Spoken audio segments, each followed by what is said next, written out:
농촌진흥청 제공 5월 둘째 주 주간 농사정보입니다. 30여 년 동안 한국 출란과 화초들을 키우고 텃밭을 가꾸면서 얻은 여러가지 정보들을 공유하려고 만든 채널입니다. 농촌진흥청에서는 농사로의 농작물 관리와 재배에 관한 정보들을 공개하여 전문재 배농가는 물론이고 초보 농부님들에게도 도움을 주는데요. 앞으로는 여기에 올려진 정보들을 소개하려고 합니다. 이번에 첫 번째 영상인데요. 좀 지루할 수도 있어요. 영상 끝까지 시청하시고 구독과 좋아요도 부탁드릴게요. 5월 6일부터 12일까지 농사 정보인데요. 이 정보는 농업진흥청 농사로회가 올려져 있습니다. 거기에 많은 정보들이 올려져 있어요. 우리 텃밭님들 시간 나시면은 한번 들어가서 보시고, 또 바쁘시거나 찾아보기가 번거로우시면은 제가 올린 영상을 보시면은 많은 도움이 되시겠습니다. 여기 농사로회에 올려진 정보는요, 중기, 일기예보하고 벼, 밭작물, 채소, 가수, 화해 이런 순으로 올려졌는데요. 우리 텃밭에 필요한 것만 골라서 말씀을 드리겠습니다. 기상 상황은요, 3, 4월 달에는 평년보다 좀 더 높았습니다. 강수량도 많았고요. 근데 일조 시간이 많이 부족했습니다. 2개월치 날씨 전망으로는요, 5월 6일부터 6월 2일까지는 기온은 대체로 평년보다 높으니까 우리 텃밭 작물 크게 지장은 없겠습니다. 근데 5월 셋째, 넷째 주가 좀 찬 공기 영향으로 받을 때가 있다고 그래요. 이때 농작물 냉해를 좀 조심하시고요. 평균 기온은 5월 둘째 주부터 6월 첫째 주까지는 평년보다 높거나 좀 비슷하니까 크게 냉해 걱정은 안 해도 되시겠습니다. 밭작물 재배에 관한 것인데요. 이제 고구마 육묘는 대부분 텃밭님들이 하지 않는데 또 간혹 육묘를 해서 심으신 분들도 있을 것도 같아요. 웃고름은 고구마 순을 심으려고 자르기 3, 4일 전에 또는 순을 자른 후에도 한 평당 요소 1%의 용액을 열면 살펴하면은 고구마 순, 묘 품질과 뿌리 내림에 도움이 된다네요. 순을 자르는 적기는 8, 9마디 이상 자란 시기인데요. 자를 때는 아랫부분 2, 3마디를 남겨두고 자릅니다. 그러면 고구마를 심을 수는 마디가 7마디 정도 되겠습니다. 심는 시기는 5월 상순부터 6월 하순까지 주로 심고요. 부독은 70에서 75cm로, 적기 재배할 경우는 일환폭은 75cm에 포기 사이를 25cm로 하고요. 만기 재배 시에는 일환폭 70에서 75cm에 포기 사이 20cm 정도로 조절해서 심으시랍니다.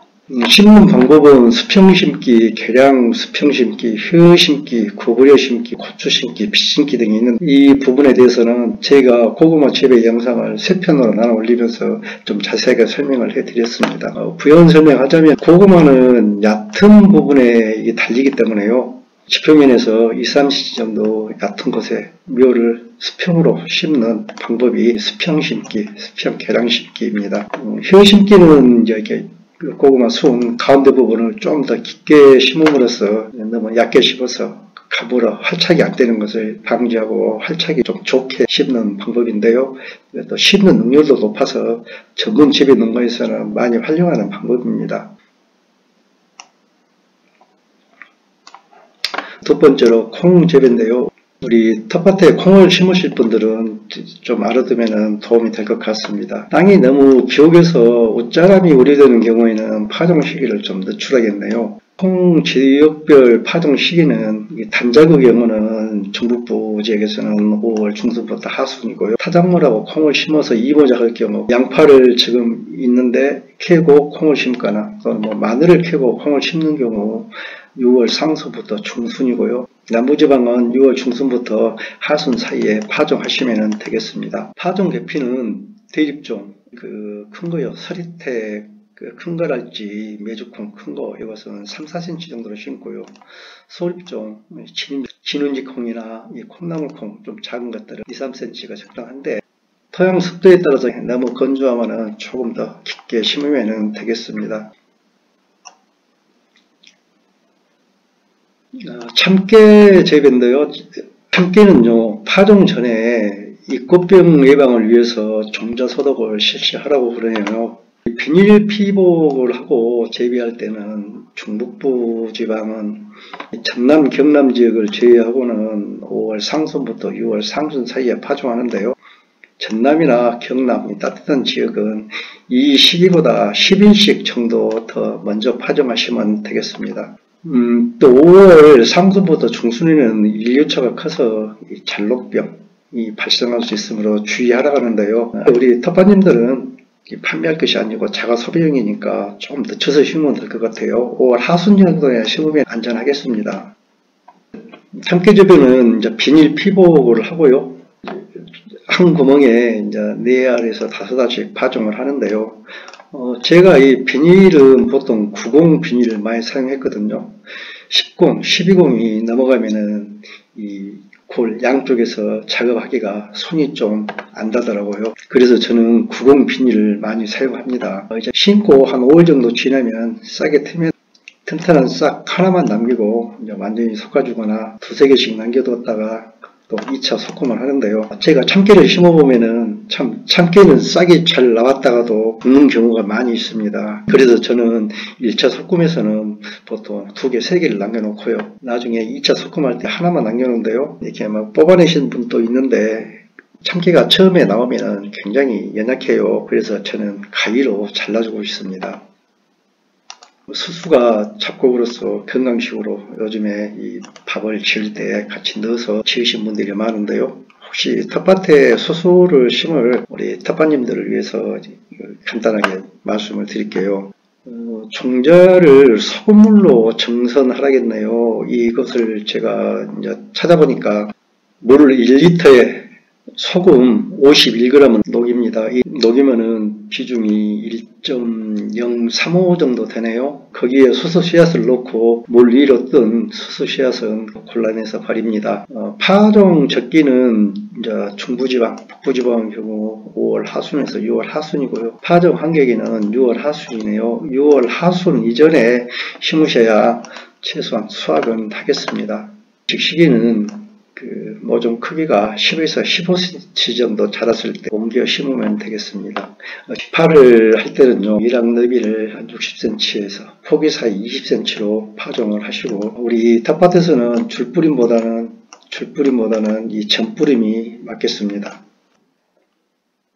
텃밭 채소에 관한 관리 정보인데요. 이제 노지고추, 우리 텃밭에 심는 노지고추는 그 실량은 고추 품종이나 토양 비옥도 또는 이제 지식 추수 밀도에 따라서 또는 전 작물과 관계, 전 작물이 다비성 작물이어갖고 비료를 많이 줬다 하면은 좀 비료량을 줄이라네요. 퇴비와 석회는 밭을 갈기 3-4주 전에 살포하고 화학비료는 일학 만들기 한 5일에서 일주일 전에 뿌리고 일학을 만들어 가는데요. 보통 그 아주 미스퇴비 석회 같으면은 이제 한 달 전쯤 이렇게 뿌리고 이 밭을 갈아야 나중에 가스 장애를 받지 않는다고 그래서 좀 더 빨리 살포하고 밭을 갈아놓은 경우가 많습니다. 화학비료는 저는 여러 가지를 갖춰가지고 집에 보관하기가 번거로우니까 복합비료를 많이 쓰는데요. 바쁠 때는 일학 만들 때 뿌려가지고 그냥 흙과 잘 섞어서 심어서도 큰 문제는 없었습니다. 인산은 전량 밑거름으로 주고요. 질소와 칼륨은 60% 밑거름, 나머지 40%는 옥거름으로 줍니다. 그 심기 전날 모판에 물을 주어서 이 뿌리에 상토가 잘 붙어 있어서 모종을 포트에서 삐내기 쉽도록 하면은 좋습니다. 심는 깊이는 묘상에 심겨져 있던 깊이로 하는데요.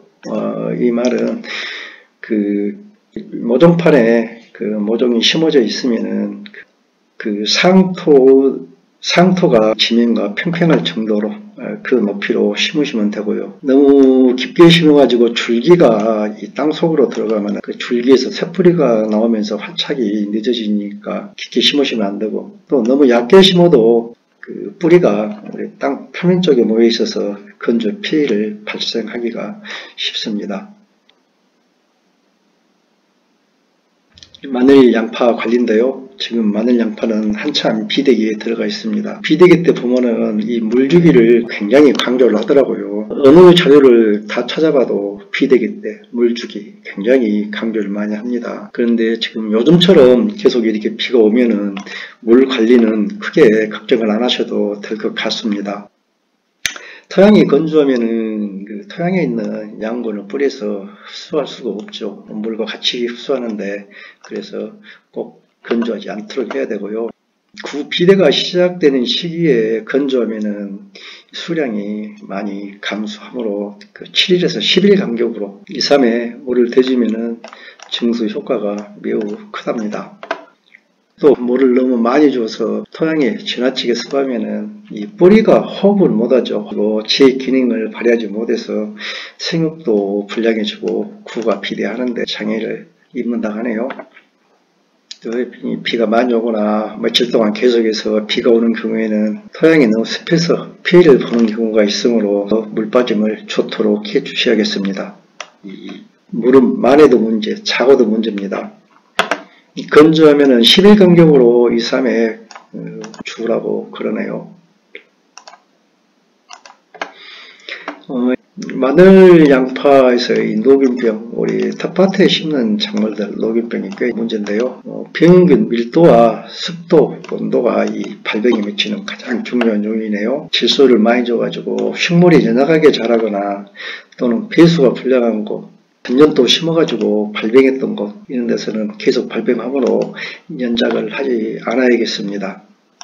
이 발병 초기부터 적정 약재를 살피해서 방제를 하는데요. 마늘, 양파 같은 경우 파속 작물들은 약재가 이파리에 약재가 부착하기 어려우므로 전착제를 사용해야 됩니다. 식물들은 이 큐티클층에 약재가 잘 묻지 않습니다. 그래서 전착제를 많이 사용을 하죠. 밭에 가서 이 병든 식물체가 보이면요, 일찍 뽑아서 멀리 버리시면 될 것 같고요. 이게 한번 발생한 곳은 가능하면은 2, 3년간 같은 작물을 심지 말고 연작을 피하셔야 합니다. 농업진흥청 농사로에 발표된 5월 둘째 주 농작물 관리 정보는 여기까지입니다. 구독과 좋아요 누르시고 다음 세 번째 주에 발표하는 관리 정보도 계속 시청해주세요. 끝까지 시청해주셔서 감사합니다. 이거 어떻게 양파니? 그럼 뭐야, 양파니면?